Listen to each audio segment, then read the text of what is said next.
So what's actually necessary when it comes to learning music theory as a guitarist? If music theory feels like something that's just meant for academia and people wearing bow ties, it's not. It's for everyone. It just articulates what's already there in the music that you love. The truth is, it all boils down to knowing just one thing. That's intervals. Intervals are the basis of everything in music.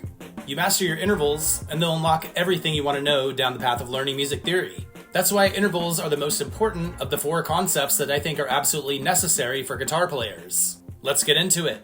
Number 1 is intervals and aural skills. The distance between notes is everything. Once you hear the intervals, you hear all the framework of music. Aural skills is just developing your ear through using these intervals. Number 2 on the list is chord structure. Chords are just stacked intervals that follow specific patterns.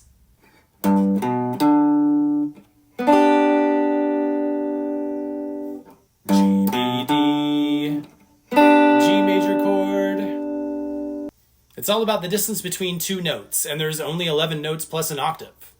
One thing I like to do is I like to sing this little interval song, and it's not really a song, but there's your unison note. We're in A, by the way. Minor second, minor third, major third, perfect fourth, tritone, perfect fifth, minor sixth, major sixth, minor seventh, major seventh, and octave.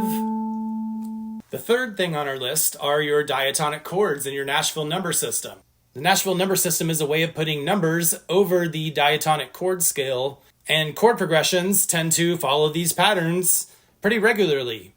I did a video on the 1-5-6-4 chord progression, which pretty much rules pop.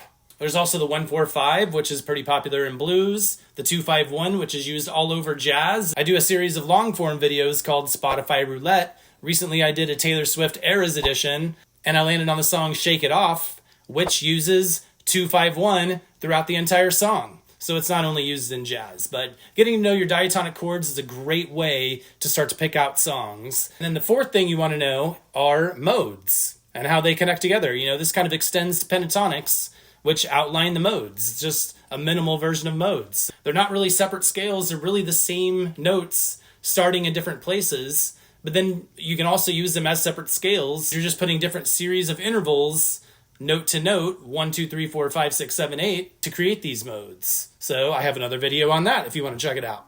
So these are the most important things you want to learn when you're talking about music theory on guitar. You learn these things and you can kind of fill in the gaps here and there with the rest of the stuff along the way. We'll see you next time, friends.